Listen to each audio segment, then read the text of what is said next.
1922 है। भारतीय communist party की स्थापना 1925 में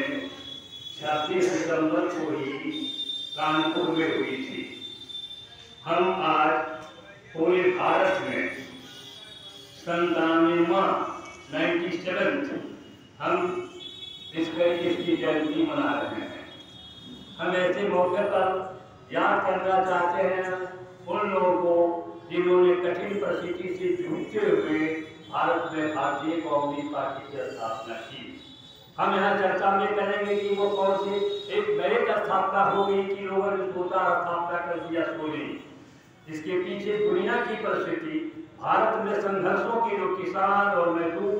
और कल कारखाने के मजदूर और बुद्धिजीवी लड़ रहे थे, उनकी बड़ी भूमिका रही है। एक बात तो यहाँ स्पष्ट तौर पर आप पत्रकार लोग मैं कहना चाहता हूँ, लड़ने वाली और भी ताकतें हमारे यहाँ थी और हमसे पहले की भी पार्टी थी, लेकिन भारतीय कम्युनिस्ट पार्टी ही थी जिन्होंने 1925 में 26 दिसंबर को ही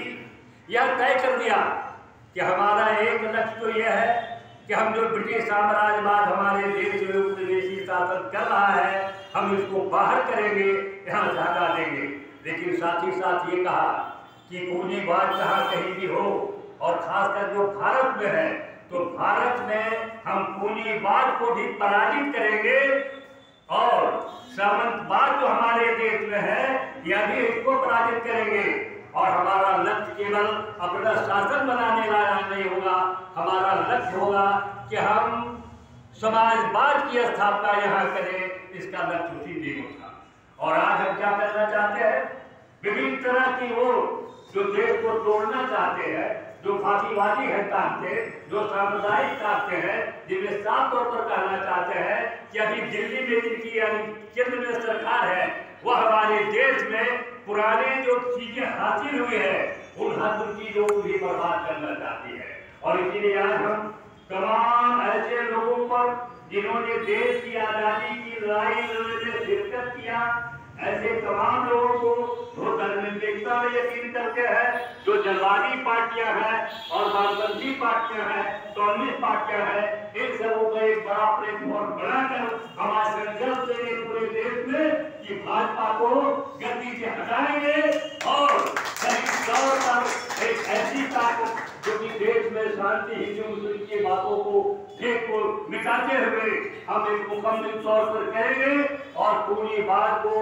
उसको कर्म करेंगे, उसको भी एक और सामंतवाद को मिटाते हुए हम अपने लक्ष्य तक पहुंचने की योजना बनाएंगे। हम कम्युनिस्टों का यही है, हमारा लक्ष्य समाजवाद है और हम अभी की दौर में इन लड़ाइयों को लड़ते हुए वहां पहुंचेंगे जिसमें तमाम तरह की जो ताकतें हैं,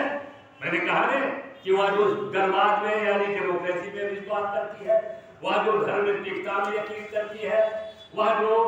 गरीबों और मजदूरों के लिए हमको देने में यकीन करती है, हम ये करके अभी जो दिल्ली में गद्दी पर है, इसको तो हर हालत में 2024 में पराजित करेंगे और एक नया ऐसा रूप अख्तियार करेंगे जो हम मार्ग में बढ़ जाएंगे समाजवाद की स्थापना करने की ओर भारत में। ये हमारा लक्ष्य है। आज का संकल्प यही होगा, हम अपने इतिहास को साथ देने वाले साथियों को याद करेंगे, चाहे वो गया जिले के रहे हो, पुराना गया जिला, चाहे पटना जिला के या पूरे बिहार के, हम आज उसका इतिहास बताते हुए उन्हें श्रद्धांजलि देंगे और उनको याद करेंगे। साथ ही साथ मैं कहना चाहता हूँ कि आज एक जयंती है चंद्रशेखर की भी, आप लोग भी खासकर क्या कीजिए,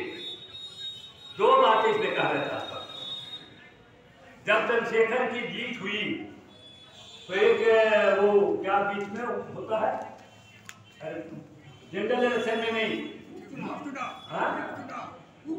उपचुनाव, वो जो बीच में हुआ उसमें हुआ और तब लिखा सैटेलाइट में first red star in Bihar assembly, पहला लाल सितारा चमकता हुआ बिहार में पैदा किया है। एक तरफ ये लिखा, लेकिन दूसरी तरफ क्या लिखा जो आज के भाषण में हम करेंगे, उसने कहा कि चेतने की बात है पूंजीपतियों को भी और सामंतों को भी कि कैसा बिल और जो बाहर से शासन उपनिवेश का है, क्योंकि उन्हीं दिनों उसी समय की पहले की बात चली थी, उसमें कहा था कि जब कम्युनिस्ट पार्टी की रचना बिहार में हो गई थी 1939 में, तो मैं कहा क्या ऐसा हुआ है कि वो तो गया, लेकिन हाँ पूंजीपतियों की और सामंतों की भी खैर नहीं है, एक ऐसे बीज का रोपण हो गया है, रोपा गया है। इस तरह की चेतावनी उन लोगों ने दी थी। हम ऐसे मौके पर और बातों को भी याद करें तो मुफ्ती साहब ने कहा हम वह हैं जिन्होंने स्थापना के दिन में ही 3 बातों को कहा, हम बात करेंगे ब्रिटिश साम्राज्यवादी कहिए, उपनिवेशवादी कहिए, उसको बाहर करेंगे और हम पूंजीपति की राह पर यहाँ चलने नहीं देंगे, सामंतों का खात्मा करेंगे और हम सामंतवाद समाजवाद की ओर बढ़ने के लिए लड़ाई लड़ेंगे। ये कोई पार्टी नहीं यहाँ कह सकती थी अपना स्थापना काल में, ये केवल कम्युनिस्ट पार्टी ने कही।